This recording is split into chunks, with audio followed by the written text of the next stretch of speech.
চট্টগ্রামের সাপ্তাহিক আয়োজন সংবাদ পরিক্রমায় আপনাদের স্বাগত জানাচ্ছি। এই অনুষ্ঠানে মূলত আমরা দৈনিক পত্রিকা এবং টেলিভিশনগুলোতে প্রচারিত প্রকাশিত প্রধান প্রধান সংবাদগুলোর পর্যালোচনা ও বিশ্লেষণ করে থাকি। আজ আমাদের সাথে স্টুডিওতে আছেন দুজন অতিথি। শুরুতে আমি তাদের সাথে আপনাদের পরিচয় করিয়ে দিচ্ছি। আছেন মোহাম্মদ জোবাইদ চৌধুরী, স্টাফ রিপোর্টার, ইংরেজি দৈনিক যা বিজনেস স্ট্যান্ডার্ড। আছেন জনাব মঈনুল আলম ছোটন, সভাপতি জিয়া স্মৃতি সংসদ চট্টগ্রাম দক্ষিণ জেলা এবং লেখক। আপনাদের স্টুডিওতে স্বাগত জানাচ্ছি। আপনাকে ধন্যবাদ। আমরা আলোচনার শুরুতে নিচ্ছি টেলিভিশনগুলোতে প্রচারিত প্রধান প্রধান সংবাদগুলো। ডাকসু নির্বাচনে আবিদের নেতৃত্বাধীন পূর্ণাঙ্গ প্যানেল ঘোষণা করে মনোনয়নপত্র জমা দিয়েছে ছাত্রদল। কাদেরের নেতৃত্বাধীন বৈষম্য বিরোধী শিক্ষার্থী সংসদ, উমামার নেতৃত্বে স্বতন্ত্র শিক্ষার্থী ঐক্য, ইমির প্রতিরোধ পর্ষদ আর নাইমের নেতৃত্বাধীন অপরাজেয় ৭১, অদম্য ২৪ নামের প্যানেলও বুধবার মনোনয়নপত্র জমা দিয়েছে রিটার্নিং কর্মকর্তার কাছে। ভারতের ভূখণ্ডে বাংলাদেশে কার্যক্রম নিষিদ্ধ আওয়ামী লীগের কোনো তৎপরতা সম্পর্কে অবগত নয় দিল্লি, এমন দাবি করেছে ভারতীয় পররাষ্ট্র মন্ত্রণালয়। যে ডাকসু নির্বাচন নিয়ে বিশেষ করে ডাকসু সহ সারা দেশের সব বিশ্ববিদ্যালয়গুলো, পাবলিক বিশ্ববিদ্যালয়গুলো ছাত্র সংসদ নির্বাচন নিয়ে খুব সারা দেশে খুব তোড়জোড় চলছে।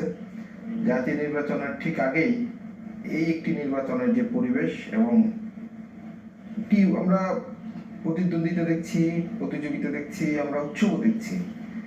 আপনি কি দেখছেন? ডাকসু নির্বাচন, ঢাকা বিশ্ববিদ্যালয় কেন্দ্রীয় সংসদ, এটা হচ্ছে গণতন্ত্রের পার্লামেন্ট, দ্বিতীয় পার্লামেন্ট বলা হোক। আপনার এই কেন্দ্রীয় সংসদটা হচ্ছে ডাকসু নির্বাচনের মাধ্যমেই বাংলাদেশের যে গণতন্ত্রের যে চর্চা সবগুলোই আপনার ডাকসু থেকে হয়। আপনি দেখেছেন ৬২ থেকে শুরু করে ৬৯, ৫২, ইভেন লাস্ট ৯০ এবং সব ৯০ পর্যন্ত বিরোধী আন্দোলনে কিন্তু যত ৯০-এর আন্দোলনে তো আপনার ডাকসুর যে ভূমিকা ওটা অপরিসীম। ডাকসুর নেতৃত্বে মূলত ডাকসুর নেতৃত্বে আসলে হয়েছে। আপনার কথা হচ্ছে যে বাংলাদেশের একটি সুষ্ঠু গণতন্ত্রের যেই আপনার যে শুরু সেই শুরুটা কিন্তু ডাকসু থেকে হয়। ডাকসু মানেই বাংলাদেশের জনগণের যে গণতান্ত্রিক যে মৌলিক অধিকার, সেই মৌলিক অধিকার বাস্তবায়ন করার জন্য প্রথম ভূমিকায় ডাকসু থেকেই শুরু হতে হয়। ডাকসু নির্বাচনের মাধ্যমে আগামীতে বাংলাদেশের মানুষ যে একটি আকাঙ্ক্ষা, যে একটি প্রত্যাশা করছে যে বাংলাদেশে একটি সুষ্ঠু গণতান্ত্রিকভাবে একটা সুষ্ঠু নির্বাচন হবে, সেই নির্বাচনে জনগণের ভোটেই জনগণের নেতৃত্ব প্রতিষ্ঠা হবে, জনগণের সরকার প্রতিষ্ঠা হবে। সেই আয়োজনের প্রথম ধাপটাই হচ্ছে ডাকসু নির্বাচন। আমরা দেখলাম যে একজন নারী প্রার্থী যিনি আহত হয়েছিলেন গত জুলাই আন্দোলনে ২৪-এর, তার সম্মানে অন্য দুটি প্যানেল তাদের প্রার্থীতে দেয়নি ওই পদে। বাংলাদেশ জাতীয় ছাত্রদলও তাদের একটা ওই যে পদটার কথা বললেন, এই যে জুলাই যে নেত্রী, এই নেত্রীর জন্য তার সম্মানে ওই পদটা জাতীয় ছাত্রদলও ছেড়ে দিয়ে প্রথমে জাতীয় ছাত্র প্রথম জাতীয় ছাত্র। আসলে এটাই উচিত, এটাই উচিত। কারণ এই বাংলাদেশের ১৫ বছরের যে অসহনীয় যে আমাদের যে যে অবস্থা, যে এটা অনেক কষ্ট বাংলাদেশের গণতান্ত্রিকভাবে অনেক কষ্ট পেয়েছে। এই রক্ত দিয়ে আপনার গুম থেকে শুরু করে বাংলাদেশের আপনি স্বাধীনভাবে কথা বলার, আমি এখানে বসে জুবাইর ভাই এখানে বসে স্বাধীনভাবে ওনার মতামত প্রকাশ হবে, আসলে সেই পরিবেশটা ছিল না।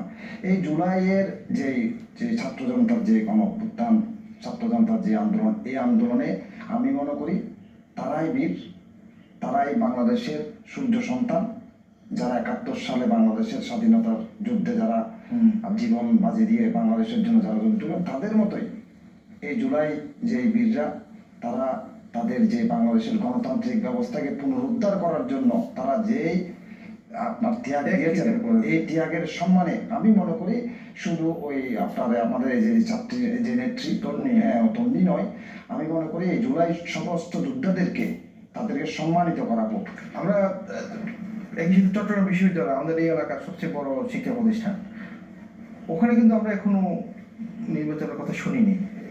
এখন এটি কেন? মানে চট্টগ্রাম বিশ্ববিদ্যালয়ে গত ১০ দিন আগে, ১০ থেকে ১৫ দিন আগে যে চাকসু নির্বাচনের যে নীতিমালা আসলে আগের নীতিমালাটা ছিল প্রায় 30 বছর পুরাতন এবং দীর্ঘ সময় 90-এর আগে যে নির্বাচন হয়েছিল এরপরে কোনো নির্বাচন হয়নি। তো একটা যুগোপযোগী নীতিমালা করা এবং পদগুলোকে আবার সংস্কার করা, এখন যে যুগের সাথে তাল মিলিয়ে পদগুলো সৃষ্টি করা, একটি নীতিমালা ইতিমধ্যে বিশ্ববিদ্যালয়ের সর্বোচ্চ পর্ষদ সিন্ডিকেটে অনুমোদন হয়েছে এবং বিশ্ববিদ্যালয় প্রশাসন ইতিমধ্যে নির্বাচনের জন্য একজন সিনিয়র শিক্ষককে নির্বাচন কমিশনার হিসেবে মনোনীত করার জন্য দায়িত্বভার তুলে দেওয়ার জন্য সিদ্ধান্ত করেছেন, প্রস্তাব দিয়েছেন। আমরাও আশা করছি যে রাকসু মতো চাকসু নির্বাচনের দাওয়া খুব শিগগিরই বেড়ে উঠবে। ধন্যবাদ। গতকাল ভারতে আওয়ামী লীগের রাজনৈতিক কার্যালয় শুরু হয়েছে, এটি এর আগে কয়েকদিন আগে গত সপ্তাহে বিবিসি বাংলা একটি সংবাদ করেছিল। এরপরে আরো বিভিন্ন নামে বিভিন্ন ওয়েবসাইটে বিভিন্ন সংবাদ মাধ্যমে কিন্তু বিষয়টি এসেছে। পরে বাংলাদেশ সরকার আনুষ্ঠানিকভাবে প্রতিবাদ জানিয়েছে, ভারত সরকারকে অনুরোধ করেছে যে ডিপ্লোম্যাটিক চ্যানেলে যে আপনারা এই জিনিসগুলো, এই রাজনৈতিক কার্যালয়গুলো বন্ধ করে দেন, কিন্তু ভারত সেটি অস্বীকার করেছে। আপনি স্বীকার করেছেন? জি, আমি আপনার কথাটিকে আমরা বিভিন্ন সংবাদ মাধ্যমে পেয়েছি এই ব্যাপারটা, যে আমরা বেশ কিছুদিন ধরে আমরা শুনতে পাচ্ছি, আমরা বিভিন্ন সামাজিক যোগাযোগ মাধ্যম, সংবাদপত্র, বিভিন্ন মাধ্যমে আমরা জানতে পারছি যে বাংলাদেশ থেকে যে আওয়ামী লীগের যেসব নেতা যারা এই পার্শ্ববর্তী আমাদের দেশে যারা অবস্থান নিয়েছেন বা পালিয়ে গেছেন, আশ্রয় নিয়েছেন, যা পালিয়ে গেছেন, তারা বিশেষ করে ক্যালকাটা ভিত্তিক আপনার পশ্চিমবঙ্গ ভিত্তিক তাদের একটা ওইখানে ওই যে ক্লাব ভিত্তিক একটা অবস্থান পর্যায়ে তারা বিভিন্ন জায়গায় যাচ্ছে। এখন তারা কি করছে, ওইখানে আপনার এই লোকালি একটা কিছু অফিস নিয়ে এখানে তাদের কার্যক্রম শুরু করছে, এই ধরনের কথা প্রপাগান্ডা শোনা যাচ্ছে। তবে আমি যেহেতু বাংলাদেশ একটা স্বাধীন একটি রাষ্ট্র, ইতিমধ্যে আমাদের এই বাংলাদেশের অন্তর্বর্তীকালীন সরকারের পক্ষ থেকে ভারত সরকারকে এই ব্যাপারটা তারা নজর দিয়েছে, তাদেরকে নজর দেওয়ার জন্য তারা অনুরোধ করেছে। যেহেতু বাংলাদেশ একটি স্বাধীন একটি রাষ্ট্র, গণতান্ত্রিক রাষ্ট্র, এই যদি বাংলাদেশের এই নাগরিক গিয়ে ওই যে পার্শ্ববর্তী আমাদের দেশ ভারতে, তারা আমাদের তো বন্ধু রাষ্ট্র, একটা সবচেয়ে গুরুত্বপূর্ণ একটা রাষ্ট্র, ওইখানে গিয়ে যদি বাংলাদেশের ব্যাপারে যদি এখানে যদি কোনো ধরনের ষড়যন্ত্র হয়, এটা তো দুই দেশের পারস্পরিক যে সৌহার্দ্যপূর্ণ যে সম্পর্ক, এই সম্পর্কের তো অবনতি হতে পারে। সেই ব্যাপারে আপনার অন্তর্বর্তী সরকারের পক্ষ থেকে অনুরোধ করা হয়েছে। আমরা আশা করি ভারত তাদের যে সরকারের অনুরোধটা গুরুত্ব দিবে, অবশ্যই গুরুত্ব দিবে। আচ্ছা, আমরা চলে যাচ্ছি পত্রিকাগুলোর সংবাদ একটু দেখে নিচ্ছি। এলিভেটেড এক্সপ্রেসওয়ে হচ্ছে দেয়ারহাট ওভারব্রিজের বিকল্প। উখিয়ায় চাকরিচ্যুত শিক্ষকদের বিক্ষোভে লাঠিচার্জ, আহত 10। চট্টগ্রাম রেল স্টেশনে এখনো চালু হয়নি লাগেজ স্ক্যানিং মেশিন। চন্দনাশীর পেয়ারা দেশের গণ্ডি পেরিয়ে যাচ্ছে বিদেশেও। সরকারি সার পাচারকালে জব্দ 160 বস্তা ইউরিয়া।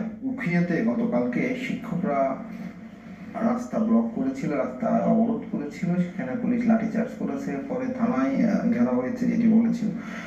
এই অবরোধটা করেছে মূলত ওই শিক্ষকরা যারা রোহিঙ্গা ক্যাম্প থেকে যারা চাকরিচ্যুত হয়েছে।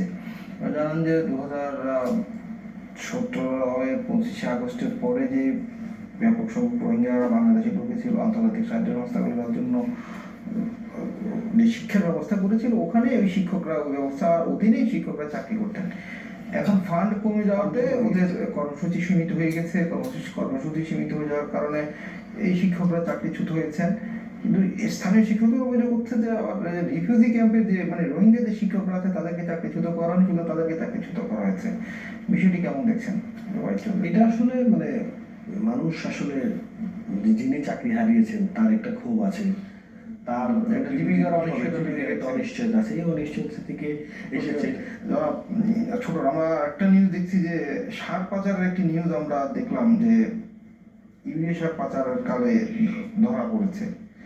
এই যে পাচার, এগুলো আসলে বন্ধ হচ্ছে না কেন? অথবা চাকরিতে একটা আপনার এই সরকারি সার, হ্যাঁ সরকারি সার, শুধু সরকারি সার না, সরকারি চালও কিন্তু পাচার হয় সারা। এই ট্র্যাডিশনটা দীর্ঘদিন থেকে শুরু হয়েছে। বিশেষ জনগণের জন্য যে সার, বিনামূল্যে যে সার, এই সার কিন্তু জনগণের পাওয়ার কথা, কিন্তু সেটা যারা যে ডিলার যারা নেয় তারা কি করে, সেটা আপনার এই যে বিভিন্ন পাইকারি যে বাজারগুলো ইভেন সেটা পার্শ্ববর্তী রাষ্ট্রেও সেটা পাচার হয়ে যায়। এই পাচার রোগ, মাদক, এইগুলো হচ্ছে আমাদের জন্য একটা ক্যান্সার। এই ক্যান্সারকে আসলে এখানে সবচেয়ে বড় কথা হচ্ছে এই ধরনের অপকর্মগুলো বন্ধ হওয়ার জন্য একটা সুষ্ঠু একটা প্রশাসন দরকার।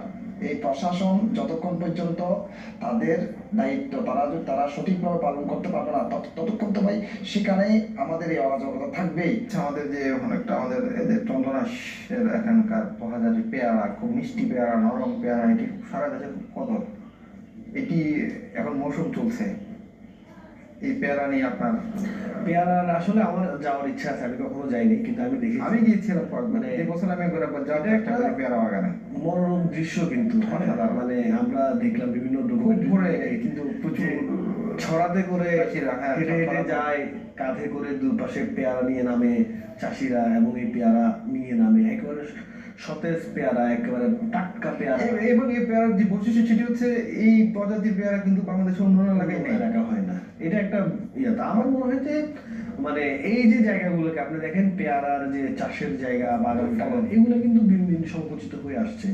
তো আমাদের যে বিভিন্ন জায়গার স্থানীয় যে বৈশিষ্ট্য, স্থানীয় প্রজাতিগুলো পণ্যগুলো, প্রজাতিগুলো, এগুলো মনে হয় সংরক্ষণ করা উচিত সরকারকে, যেহেতু এটা আমাদের দেশব্যাপী, এটার একটা মানে চাহিদা খ্যাতি আছে, বিদেশেও চাহিদা আছে। আছে, খ্যাতি আছে, সুনাম আছে। এটা সরকার মনে হয় একটু নজর দেওয়া উচিত। আর একটু এটাকে এই অবস্থা থেকে নজর দিলে এটাকে সংরক্ষণ করা সম্ভব। বিলুপ্ত যদি হবে না। হ্যাঁ, নজর যদি না দেওয়া হয়, তখন দেখা যাবে এটা এক সময় আস্তে আস্তে সংকুচিত হয়ে আসবে। ছোট না, আপনার তো আপনি ওই এলাকারই মানুষ, জি, কাছাকাছি। জি, আমার পার্শ্ববর্তী আপনার উপজেলা। হ্যাঁ, তো আপনারা আসলে ওইখানকার ওই আপনি যে পেয়ারার কথা বলছেন, এটা বাংলাদেশের শুধু বাংলাদেশ না, চট্টগ্রামের একটা ঐতিহ্য।